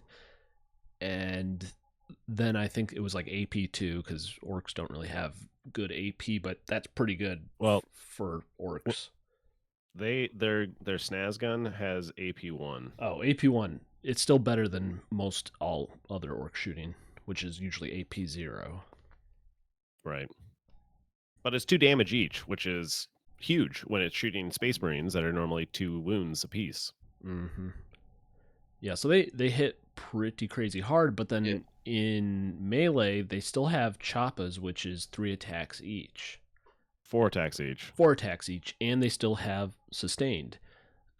Because of the detachment I was playing, I was doing Warhorde, so... They seem pretty solid. Yeah, I will probably be trying to put them in like a unit of 5 in every 1,000-point list I run right now. I know you mentioned the hobbying for painting them took some time, but they look great and they did really well. They were a pain to paint just because the guns being so huge. It was hard to paint like their stomachs and stuff, which usually you can like ignore some of that stuff on certain models, but you could still see them really well. You just couldn't get your paintbrush back there, so it's like, oh my gosh. You just had to like be a paintbrush contortionist to be able to paint them. And then if you accidentally, got a little bit of red on the skin, you're like, oh no, I gotta touch that up. That's the worst. Yeah. One of the things that I liked about for Kill Team, I have orcs, Mm-hmm. and I really liked painting the orcs and the ability that. But I didn't have any flash kits that I was painting. You can see there'd be a lot of parts that'd be difficult to get to, but Mm-hmm. I had a fun time painting the orcs, and Yeah, that's probably the main reason I picked orcs as my main army, is just because they are a lot of fun to paint. But flash mm, kits are the worst orc unit that I've painted so far. gotcha. uh, I think if you guys want, we can probably move on to kind of our topics afterwards. But like, I'll quickly summarize the rest of the game if we want. Yeah, go for it. Yeah, yeah. Yeah. So Murderfang got hammered to death by Ajax on the right, And fisted to death. and fisted, notably. Crow got killed by the knobs, unfortunately, but not Yes. not before they killed the intercessors. Yep. Bjorn, the Beast Boss, and Beast Snaga Boys, they all moved forward, and the Terminators had dropped on the other side of the center ruins they were going to move up to try to contest the middle, and then literally the horde of Space Marines and Orcs all moved into them and killed them. That was with the Librarian that was on 1 health. And then the Judiciar and Assault Intercessors, they went to fight the Jump Pack Intercessors went and fought the Interceptors. Yep. Killed them because they had the mortal wounds, then plus their attacks, they ended up getting a kill. And then they all piled into the Ballistus and started to tie that up in melee so that it got -1 to hit. And at that point, we were kind of like, all right, like we're gonna kind of call it here. We're not gonna, suffer through the rest of the game, and we kind of called it there at that point. Well, the Ballistus was trying to kick as much as it could. He did Just kick. Yeah, you're right. kicked a couple times, but Curb Yeah, stomped a few guys. yeah, he's like but donkey then kicking the Assault Intercessors. they say goodbye, Ballistas. You're done. But yeah, that was basically it. We kind of ended it there, and it was a victory for the Space Wolves and Orc Alliance that we'll see if ever happens again. But it was pretty fun to run them side by side. Mm-hmm. Yeah, ultra aggressive list, it felt like. I liked our lists combined. Most notably, I liked having your big walkers next to me to be big distraction carnifexes for me, because they're big and scary looking, and my orcs are just like he running up. Oh, sorry. No, you're good. No, you're good. You're good. But yeah, I was really happy with our list overall. Yeah, we wanted to see how the Space Wolves and Orcs would run together. We were kind of talking about it when, I think we talked to you guys too, Bill and Bear. Like, we were like, talk amongst yourselves and plan and whatnot. And one of the things that we thought about with our list, because you guys didn't have any experience with Orcs yet, we're like, oh, they're going to see my Dreadnoughts, and they're going to be like, oh, we got to kill Bjorn, we got to kill Murderfang, and they just don't understand that, like, Beast Boys or the Beast Naga Boys and Knobs, once they get in, they're arguably scarier in melee than either Dreadnought, and it kind of ended up being that way because my Dreadnoughts basically never killed anything except for Murderfang killing some Infernus Marines, and he never even killed the whole unit. And then It worked because that's what I focused on. I was like, all right, yeah, I'm going after those machines. yeah, like all of the small units of orcs, like they all hit like a tank, and especially in the Wa turn, which I don't think I got like the full potential out of my Wa, because my Storm Boys weren't on the battlefield. They came in turn 3. My boys, they didn't make a charge, so I didn't get the full potential, but the guys that got in hit really hard, and Yeah, it kind of tilted things pretty hard. And also, the lucky advance and charge with that truck really screwed things up for your Infernus Marines. and the Yeah. Judiciar, that lucky advance that he had, that 6-inch advance, and then making that charge in on the strikes on turn 1, that was huge. most definitely. Also, if the librarian hadn't blown himself up, then that could have changed a lot too. Yeah. Good old librarian. Yeah, I mean, like, I think for a doubles game, for a first doubles game, it was pretty fun. It turns out that doubles games, and maybe 2,000 this is the point. same for 2000 point, yeah. Turns out those types of games, they take forever. I feel like we could improve maybe on our play speed because we're kind of like waiting a lot of times for the other player to make their move, but you kind of have to wait to see where they're going to in a way. But we could probably have like done our moves a little bit faster and been shooting faster. But and we're all pretty new to the game still, so we're just all kind of like figuring stuff out. Sometimes we're like, I can't move because I'm like, what is that rule again, Brooke? And you're like, wait, let me finish my charge right here or something. So Yeah, we're doing a lot of rules lookup at the table, trying to figure out different interactions that we just hadn't come across yet. mm-hmm. For me, I enjoyed it because, well, it's easy to enjoy it when you're winning, but I never felt Yeah. like the pressure to be winning the game or anything like that. I was just having a good time playing with you guys, so that's Yeah, was it the was most it fun was a part good for me. time. Mm-hmm. All the way around, it was a good time. I think that also the experience of playing a doubles game like this, some of the strategy of really Bill was holding down. If we're looking at the board, it'd have been Bill was holding down the right side. I was holding down the left flank. But it I think comes down to understanding. I think more of understanding what your team can do. And since I'm still new, going through and learning some of the tactics and what could be done.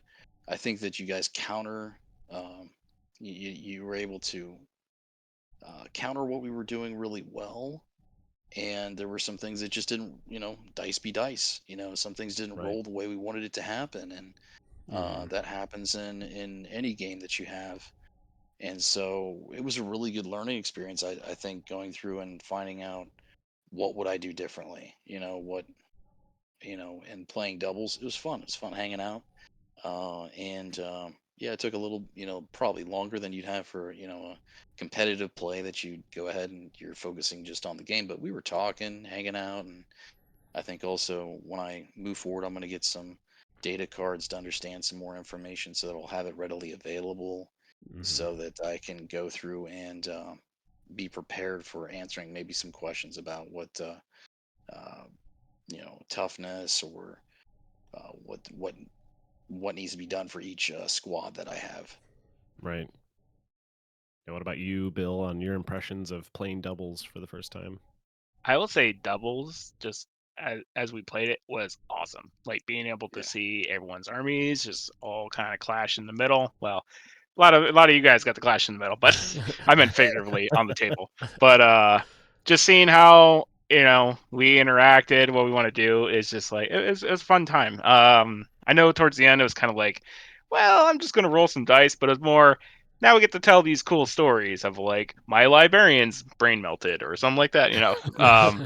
It's a I love times like this. We could just kill a whole Saturday just hanging out and then have these stories for later. It does just the mode itself kind of twist things just a little bit because it's like when I play by myself, it's like I get all the command points myself, but now it's like I gotta share. Oh, True. do I Yes, need yeah. this? You gotta you gotta figure out what's the best for the team, and also going Yes. through and figuring out, okay, um, what tack. That was a big thing that I didn't think about sharing. The command points. Yeah, I remember one time Bear was sharing me like a stratagem that's like, oh, this would be really cool if I could do this with my Furnace Marines. It's like, okay, yeah, I got to keep that in mind. And then I think it was you, Brooke, that mentioned earlier. It's like, well, me and Bear had never seen orcs yet, and so when the truck came along and I was like, oh, unknown threat, I looked over at Bear and like, I got to get out of there. Can I have a command point for that? And maybe I didn't need to spend it, but it was just funny that exactly that happened of the unknown. It was like, oh, what's the orc can do? I don't know. That's fun I can't remember the one that I had that was a really good. I needed 2 command points for being able to play one of the. Yeah, it sounded really good. It was unfortunate it was 2, but it's like, okay, yeah, Yeah, if you get it that was just opportunity. expensive. I was like, okay, well, I don't think we would use that. Yeah, we were kind of talking about the same thing while we were playing the game. Because me and Brooke were always thinking we need to save 2 command points because I have a fight on death ability. So if Ooh. you guys attacked like my Beast Snagaboys or something, then and you wiped them out, I before that happens, I could pay 2 command points and still fight with them before they're taken off the table. So we had been saving 2 command points most of the game for that, and then it was like, well, it seems like we might not get to use this, so we just started like using command points on other things. I think like at one point, I mean, we were using command points to help buff Bjorn because you were taking a lot of shots at Bjorn. We're like, all right, let's buff him and try to discourage shots at Bjorn with Armor of Contempt. I also used, I can't remember it right now, but it gives me like 5 up. Crits. Tough as nails, right? Yep. Hard as Yeah, nails. I used hard as nails for, that's like my Armor of Contempt. I used that on the War Boss and Mega Armor, I think, at one point, because you guys were taking shots at him, and it proved useless every time I used it, unfortunately. It's just the dice, you know, telling stories. They're like, nah, he's not hard as nails. So the one thing with that Armor of Contempt, Bjorn was like a lightning rod. So he absorbed damage, and then the Tech Marine healed him. So he did great with that. Yeah, that was a combo that this is the first time I played with a Tech Marine in my army, and having him there to heal up Bjorn, who halves damage. So every damage that he takes, it's the equivalent of basically healing up 2, which is, it's insane. It's such good value to heal up Bjorn because he's so hard to damage in the first place. And then if we kept focusing Armor of Contempt on him, and it just made it so hard to punch wounds through on him. And then when he did take wounds, he immediately got healed. And I think by the end of the game, he took quite a few wounds, but I think he was still at like 6 going into the like turn 4 or whatever we got to. Yeah. I've never seen him dead. I think he's impossible to kill. I've killed him once. Yeah, with your boys. Your boys, just the weight of dice, honestly. Yeah, 20 boys to kill Bjorn. That's all you need. All right, I'm gonna change my army. I'll be back. Bill's running Green Tide next week. Green Tide. I don't know how to play it. I think for what the stratagem is that you guys were saving CP for, I looked it up. It's the Immolation Protocols, which gives your torrent weapons dev wounds. Oh, there we go. Yeah. So with 10 Infernus Marines plus Ajax, who also has a torrent weapon. Yeah, that'd be pretty insane. solid. I like, okay, but they got blitzed by the truck. They got held up, and I wasn't able to use that anyway. So, I mean, thinking about, you did have, I think, 1 shot with their flamethrowers, and I don't think they were at full health when they did get their shot. No. You had like 32 shots, though. It was a pretty good roll. Right. And if you do like math on that for dev wounds, you're on average getting 5 dev wounds through with your torrent weapons. Actually, are they damage 2 or are they damage 1 for them? I think they're damage 1 for Infernus Marines. But still, you're getting 5 dev wounds. If you shot Bjorn or Murderfang, you take them down below half health just by rolling the dice, and then they have to save the other stuff too, which is crazy. Yeah, they did. Pretty insane. So if you're looking to try to kill Bjorn in the future, Infernus Marines might not be a bad idea with that stratagem. Yeah. You could probably split fire too and take out 2 units. You could easily take out 2 units of orcs probably with that. Yeah, because you can split per model. So you can be like, okay, 5 models are going to shoot at this one, and 5 models are going to shoot at this one. You could do that. Okay, so I need another squad of Infernus Marines then. Go all in on Infernus. Just ignore Infernus Marines. Just ignore the intercessors. You don't need them. Just more Infernus. We're gonna blaze it up. Battle line. Yeah. We're kind of already talking about this, but let's talk about like strategy and like things that you would do differently after this first game. I don't know who wants to kick this off on strategy. I can. I'm fine with starting out. Sure. When starting the game for strategy, I think a little bit more of communication. I think for Bill and I, as far as what we want to do from the get go, I think that would be because it was just kind of like, hey, we're holding down either side, and we'll just see how you guys react to what Bill was doing. Because I knew you guys were preparing for trying to spread out as much as your um, team so that it would prevent him from doing a blinking in and getting behind the lines and doing what he did. I think maybe being more strategic on when to blink in or what to move up and to maybe have more of a mixture. I like where I set the ballistas where it was controlling the center of the line. I putting the brutalis on the side to move up and try to capture the objective that was up at the top. It'd be your guys' right, but our left top corner. If looking at that picture, uh, I think overall uh, strategy of going ahead and trying to move in with the Tech Marines and the center objective. I think that was wise to go ahead and draw attention to a unit that I wasn't too worried about losing, but I think that strategy wise, I don't know if I would change what I did strategy wise, other than to maybe have a little more of a coordination with Bill and how we would go ahead and uh, combat this green tide and the space wolves moving in, and and knowing that Bjorn is, you know, you can say that as far as hindsight's, looking back as Right. far as what you would do differently, but overall, I think the first strategy we had is it was decent, but yeah, that's kind of what I was thinking as far as how I would approach the next game is just a little more coordination between the partner as far as what we need to do. I know we kind of talked about this at the table after we played. Um, but we talked about how you moved your Infernus Marines over to capture that Yes, secondary. that was not a good move. Yeah, I think in the future, like that was a learning experience for sure. It seemed like taking them a turn to just run an objective, where Hmm. as they probably should have been focusing on like getting in position so that they could have a turn two, like a really aggressive turn two.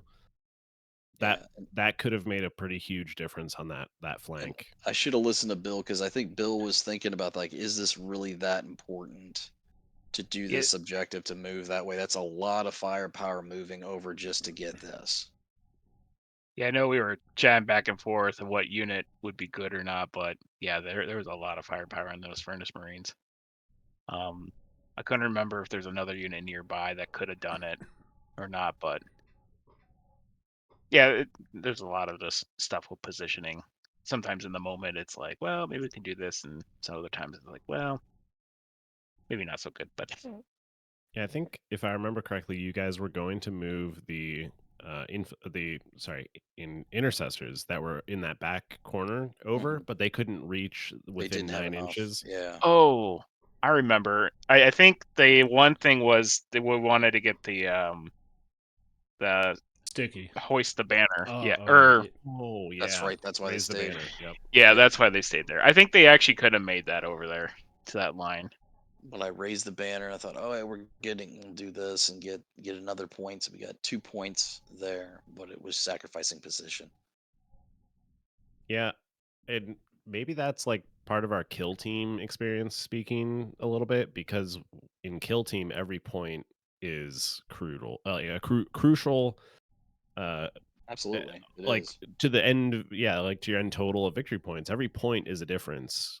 A lot of times you're only winning by like 1 or 2 points, maybe you tie. But it feels like in 40K, if you give up a point or two in the first turn, you might be able to make it up later. They're definitely critical to get, but like if you're gonna sacrifice getting one of your more powerful units in position to have a really good aggressive turn 2 or turn 3 or whatever, it might not be That's the worth it better in the play. future. Yeah. Yeah. And we It spiked was, pretty hard too on our turn 2, and Yeah. them oh yeah. not being in position to be able to get the clap back hurt. Yes. Hmm. Yep.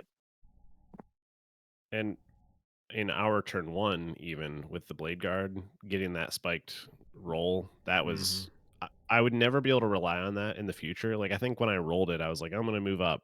And then I rolled a 6 and I was like, oh, like can I make a charge here? And then I started measuring that out and it was like, oh, I actually might be able to get in position. Yeah. Excuse me. I'll take a break here. I'm gonna go and cry. I just can't deal with it. As far as like strategy goes on our side, I think the one thing that I would consider doing is putting Murderfang in reserves because him foot slogging it up when he can't really do anything in shooting is just not worth it. He's not going to do anything in the first turn.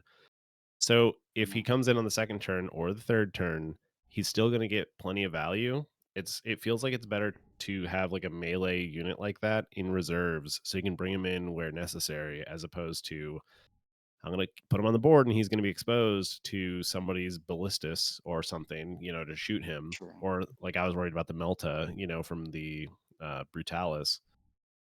Like just having him off the board feels like it would be smarter so that he can come in and like tactically insert wherever he needs to be. Uh, Yeah. that Definitely is something. huge threat. Yeah. Yeah, like I imagine like in in that same game everything goes the same except I put him in reserves when Bill brings in the Terminators in the back line, I could bring in Murderfang on the back line and hold the back line, or Drew could have brought the boys in and we hold the back line there, like so that he doesn't have to dedicate it up to the Dread Knight side. Like I could have brought Murderfang in on the Dread Knight side, and try to contest that. Like that feels a lot better to me than him trying to foot slog it up on some random flank. Although Well, he might have been fulfilling a role even though he's foot slogging because he was still like a distraction Carnifex on that side. So absolutely. Yeah. yeah, he might have It did apply saved. pressure. Yeah, he could have saved some lives for the orcs where they're like looking at Murderfang coming up and they're like, oh crap, we better kill this thing before he gets to us. Yeah, that's fair. I mean, he is exactly that in the Space Wolves army, where he, you look at his profile and it's like, oh, he can attack you back. And then if he's in melee, he basically gets 2 attacks when you attack him because he attacks you back and then he gets his remaining combats fight. Mm-hmm. He's super threatening in that. So you're like, I got to kill him before he even gets close to me.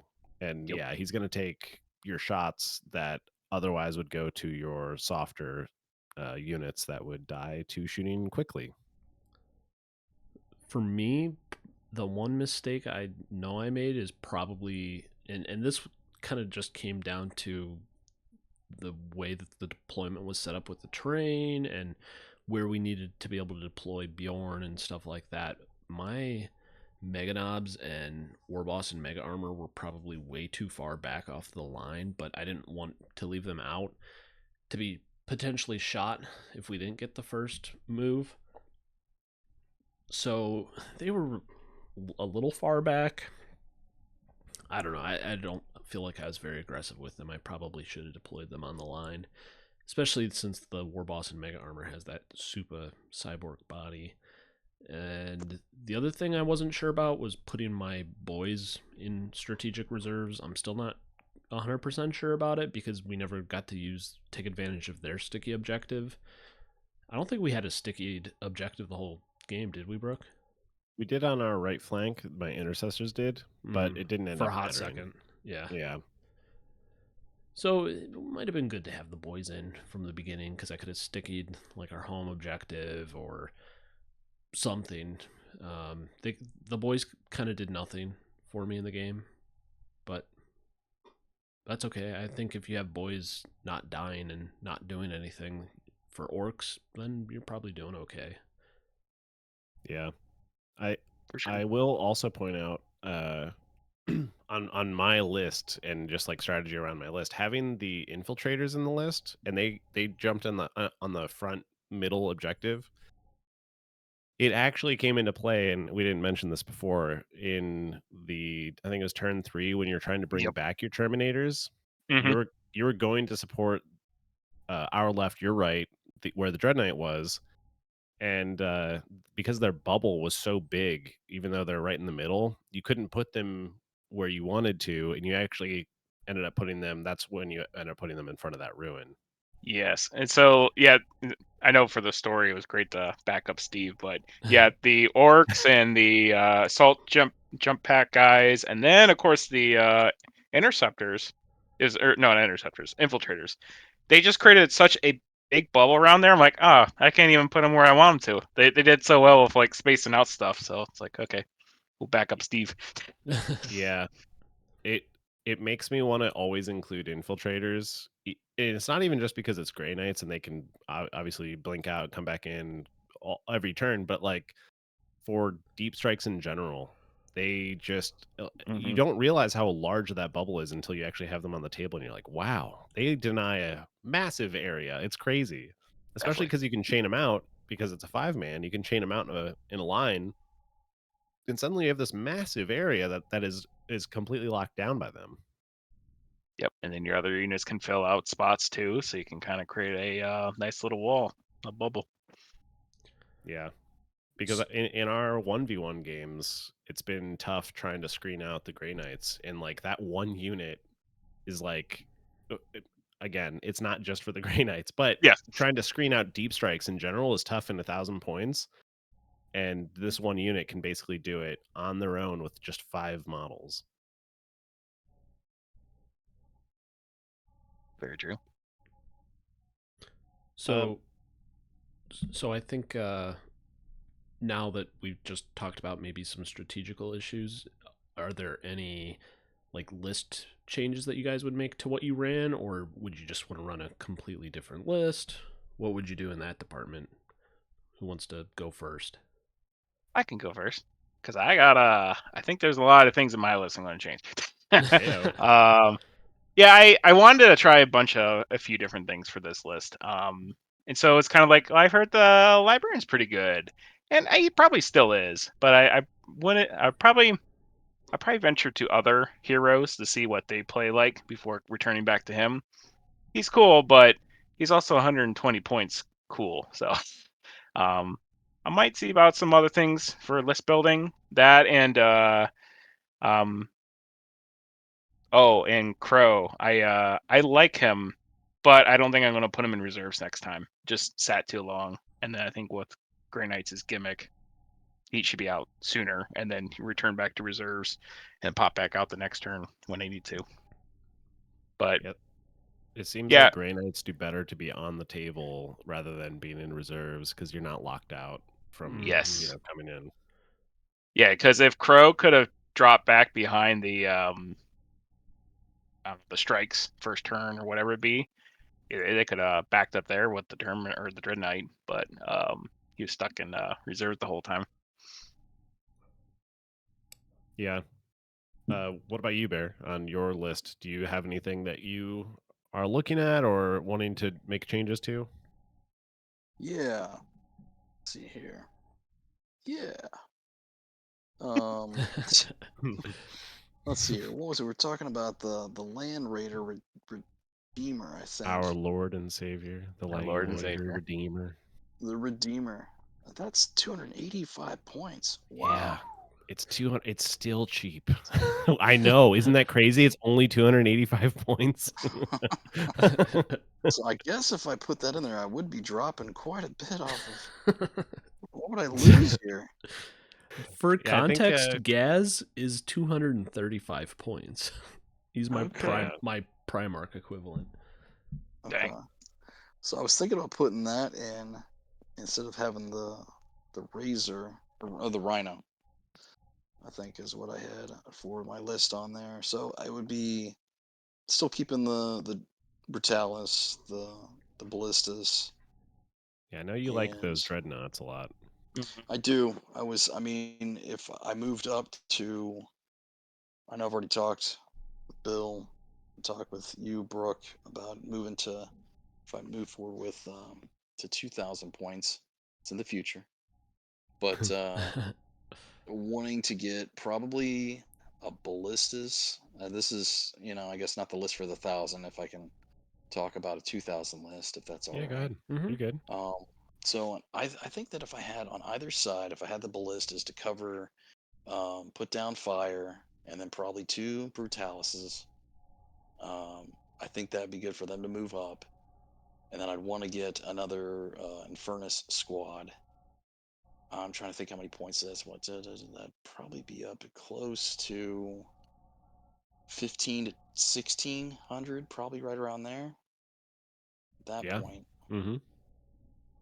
Yeah, double and Infernus then is pretty strong. If you get that yeah, Land Raider Redeemer to put one of those Infernus squads in with, yeah, we've been talking about both leaders for the Salamanders, but either one of them with an Infernus squad in the Land Raider Redeemer hmm is just it's so good. It's crazy good. Especially yeah, Vulcan. You don't have Vulcan, yeah, Vulcan yet, but his ability to buff torrent weapons, which hmm also lets him buff the Land Raider Redeemer, is insane. yeah, It's it's sick. so strong.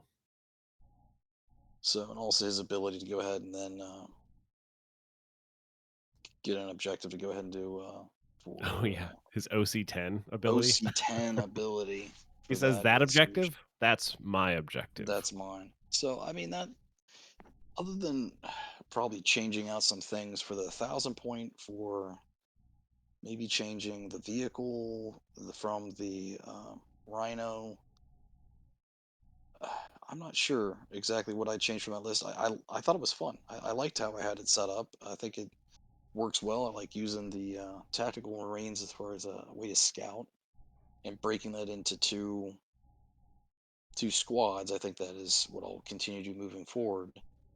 But I think the list that's going to change probably if I move forward.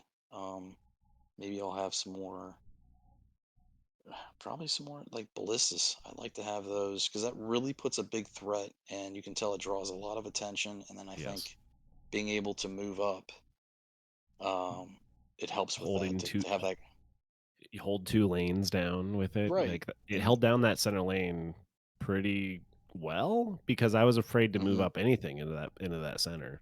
I think if Hmm. I had one more on the other side, just to kind of, it would help with being able to move up the Infernus uh, squad. Yeah. What about My what about my you, Drew? yeah, my orcs would have been afraid to move up the middle if I didn't have Bjorn standing right next to him. So he definitely is a big threat. So my list, I really liked my list. This is probably one of the best. I feel like one of the most balanced lists I've run in 1,000 point so far. If I could think of one change I would make, I'd probably drop the Mega Knobs. They were kind of useless, if I'm going to be honest. And at 80 points, I could put something else in that I think is probably better. A lot better, actually. I could put Zodgrod in to lead my Gretchen, and that little dude hits like a tank. So me and Brooke were talking about him the other day, and he hits like as hard as his Judiciar or whatever. Yeah, Oh wow. he's Yeah. exactly the same as the Judiciar from like a stat line. He doesn't have fights first, but everything else is basically the same, if not better. Yeah, and then he gets Scout 9. So there's value there for 80 points. Versus Mega Knobs, they don't get Scout anything and they can move 5 inches. So they're slow and not that great. I was not impressed with them. So that'd probably be my one change I would make to this list. But in the future, I'm probably going to be keep changing it up. I really want to keep doing list diversity because I have lots of cool little things I want to like experiment with. Keep experimenting with 1,000 point. I think find what I really like. I am working my way up to like a 2,000 point Warhorde army. Nice. That's going to be more like Highlander ish, where I'm going to have like one of a lot of different things, but I think it'll still be a pretty good list. I'm excited to move on to 2,000 points sometime. Just got to keep hobbying. How about you, Yeah. Brooke? So Bill knows this because we were hanging out this week and we were talking about my list, and we went about in 8 circles trying to figure out what I would run for my list moving forward. And I was like, oh, I want to try this, and I was like, well, what about that? What about this? What about this? And we went in just a bunch of different circles, and we kept coming back to about the same list that I had reworked. Then I reworked it again. So I'll just like talk through my list that I want to run next. And this is basically what I'm hobbying towards for 1,000 points. This will be what I could probably, like, with what I have painted. I have a decent amount of infantry painted, but none of my vehicles are painted right now.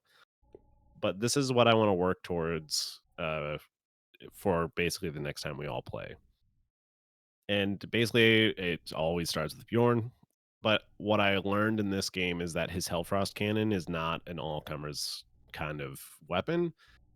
It being strength 9 is good against dreadnoughts, but it's not good against the Redemptor chassis dreadnoughts because they're all toughness 10.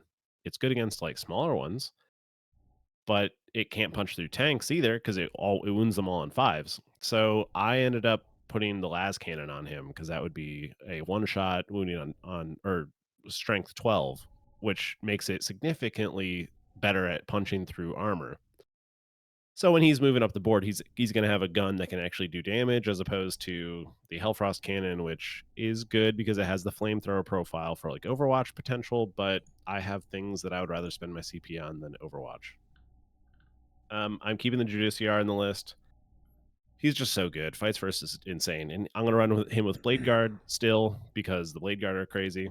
I have Ragnar with Assault Intercessors. Then I have a Gladiator Lancer, which is another thing I learned about my list, is that I need more anti-tank. I don't have nearly enough anti-tank. So I put that in the list, and I would like to try that at some point. And then I have an Infiltrator squad, and then I have a Scout squad. And I put the Scout squad in because, 1, they're cheap, but 2, you have Infiltrate with them, and you can get on a front objective. And then I kind of have the gimmick that Grey Knights have, where I can blink out and then come back in. I can redeploy, and then I can do better at running secondaries. So, like, I have the, and I don't know if I said this already, I have the Assault Intercessors with jump packs as well. So I have the Assault Intercessors with jump packs, Infiltrators, and Scouts that are all basically going to be running objectives. And I've learned over time that I need more dedicated models to try to pick up these secondaries because they add up and they matter so much in 40K. Then I obviously supplemented with anti-tank, and then I have these 2 big melee threats with Ragnar and the Judiciar squads. And then obviously Bjorn's his own monster. Bjorn does a little bit of everything. So that's kind of my list that I want to move into. I like Murderfang. He's really cool. If I could fit him, I would probably do it.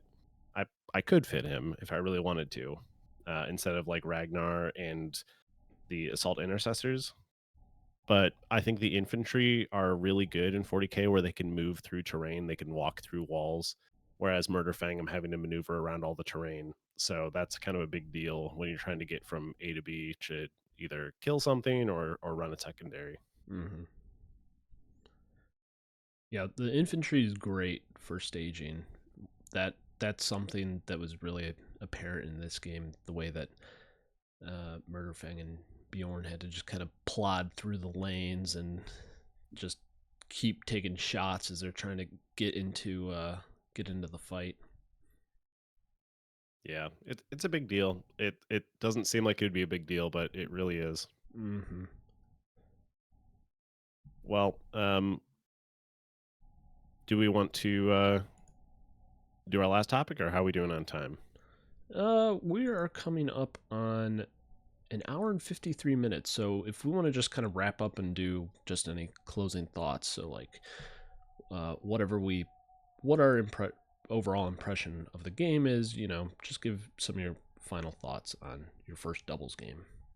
Well, let's go in order from left to right on our Discord here. So Bear, why don't you kick us off your overall thoughts of doubles and any thoughts moving forward.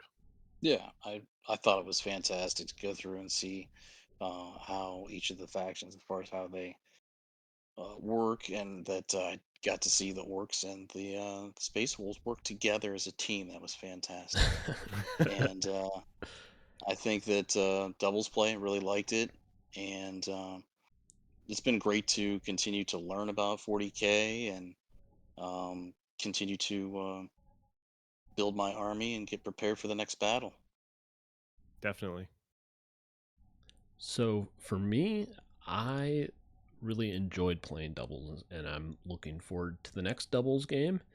I really liked playing with Space Wolves because I just liked the whole big melee blob threat. That was really cool, and that was something that after me and Brooke played our first game, and this was before uh, you two got into the game, Bill and Bear got into the game, and I was like, it would be really cool for our two armies to run together in doubles. Like we talked about this after our first game, so I was really pumped to be doing doubles with Space Wolves just because I had this like whenever me and Brooke were playing, he was running Ragnar with like the Blade Guard and he had the Thunderwolf Calv. I'm like, it would be pretty sweet seeing, like we were joking around about the Thunderwolf Cavalry running in next to Squighog boys. Like that would be a pretty cool sight to see. But unfortunately, we didn't get that in this game. Maybe a future game. So I really enjoyed doing doubles with you guys. Going forward, I want to do more doubles. I think for me, I just need to keep learning the rules more and like come up with like I need to learn the pace of play better too for 40k. So like if we do doubles again, I would like to like play more than 3 rounds if we can, unless we like get done with the third round and the Grey Knights and Salamanders are curb stomping us next time, giving us our payback, and me and Brooke are, saying uncle. So, but yeah, if Just get ready. yeah, we're getting ready. But yeah, I really enjoy it. I look forward to my next doubles game, big time. Yeah, so for me, I definitely enjoy the doubles game too. Just the whole experience, seeing how things played, and yeah, definitely looking forward to the next one. I really liked your idea, Brooke, about how the very next game, trying to get things done and prep for it. So it's definitely been motivating me to be like, whenever the next doubles game happens, I like to try to have more of my army done. But I think for me in the future, I need to kind of rethink with another partner, where do I spread my army and things to interact with, rather than just like what can I blink in and out and do whatever I need to do. So there's definitely some things I'll have to look on my end, but overall it was a blast. Looking forward to the next one. Yeah, I really loved doubles because I think it was just super fun to have everybody at one table rolling dice together and cheering each other on and all that. It's actually like one of the more fun wargaming experiences I think I've ever had. It might be the most fun I've ever had playing a war game because we're all at the same table. Just that is why I wanted to get into wargaming, is that collaborative fun that you can have. And we played Legion and we would play 1v1s and we'd all be in the same basement together, but after the game then we'd be like, oh, how'd your game go? And like it was always like a one-on-one conversation for about 3 hours, and then you'd talk with your other friends. Yep. And I really liked that, where it was pretty fun to have everybody around the same table. But as far as like the actual game, I think doubles is actually a super fun mode. It makes you think about your list in a lot different way, in my opinion. It makes me like, the list that I read out is kind of like my 1v1 list, but if I was going into a doubles game, I would probably make it different because you don't have to do everything by yourself. Like if I was going into the next game, I would consider having threats that I could basically try crazier things, because if Drew, if we're partners again, if Drew had his Gretchen and his Gretchen could hold the home objective, I don't need to dedicate like a unit to hold an objective.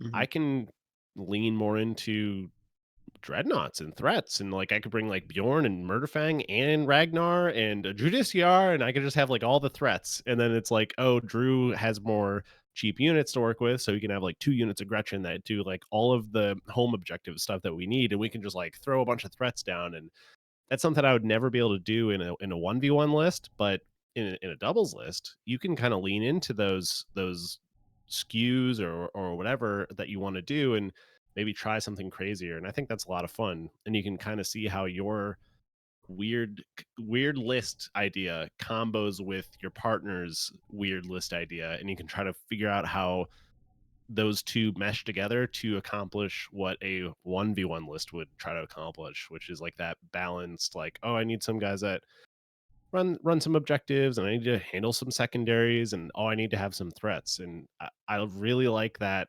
collaborative, like, oh, how's my crazy list going to work with your zany list? I think that's a super fun concept. Yeah, that was something that I didn't really think about a whole lot going in. It did turn out really interesting because the way we played is our army effects couldn't work on your partners. So you going into it, you're like, well, maybe it doesn't matter what lists we're running, but it actually turned out like you're still playing a war game together. You have to strategize and you have to work together, or it's not going to go according to plan. Right. Yeah, it gives you a lot to think about that you wouldn't normally have to think about in a 1v1 game. And that said, when you're at the table with a partner, you both get to share the cognitive load of trying to figure out what you should do. And I felt like me personally, maybe this is true for you guys, but I never felt like what we would feel either with Kill Team or Legion, where you have the burden of all the decisions that you have to make for a 1v1 game, and then by the end of it you're like, man, I'm tired, like I just gotta it was fun, but like I'm tired now because I had to burden all that. But like I never had that during the doubles game because we're both thinking about what we should do and we're collaborating on that, and it's almost energizing to have a partner that can share that with you.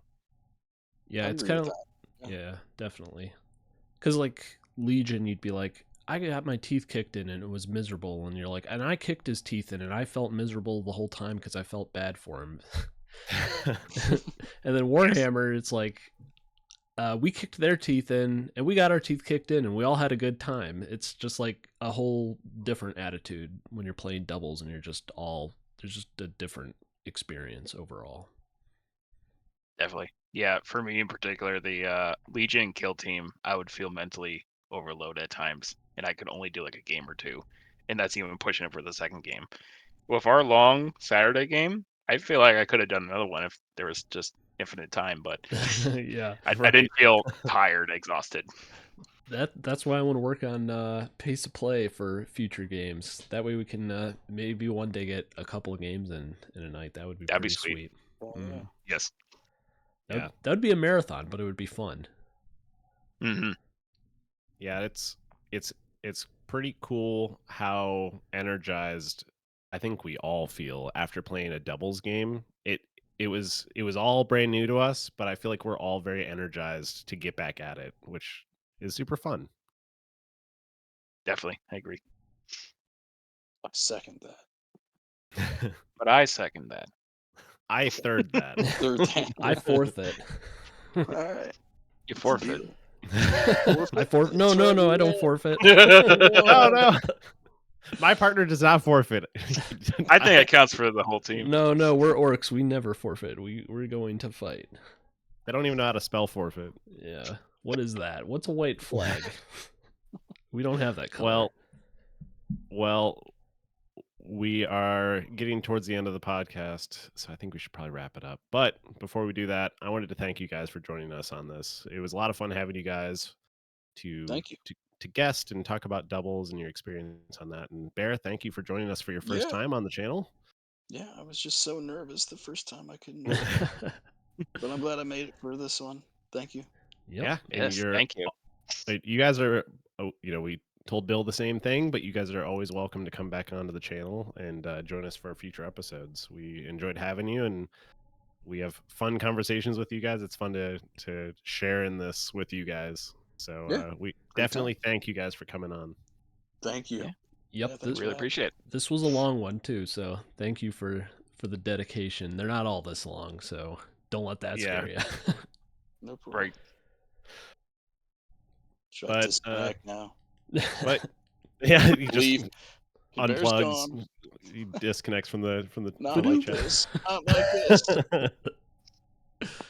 But if you guys are still watching, if you made it this long, if you're still here, please leave a like and subscribe. It definitely helps us grow the channel.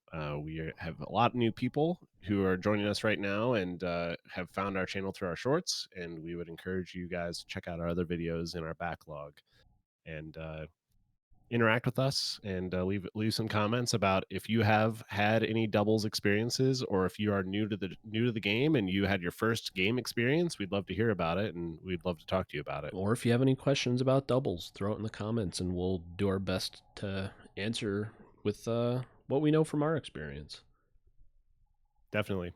And we thank you guys for listening to us, and we hope that you'll join us for the next one. All right. Talk to you all later, guys. Bye. Bye. Bye.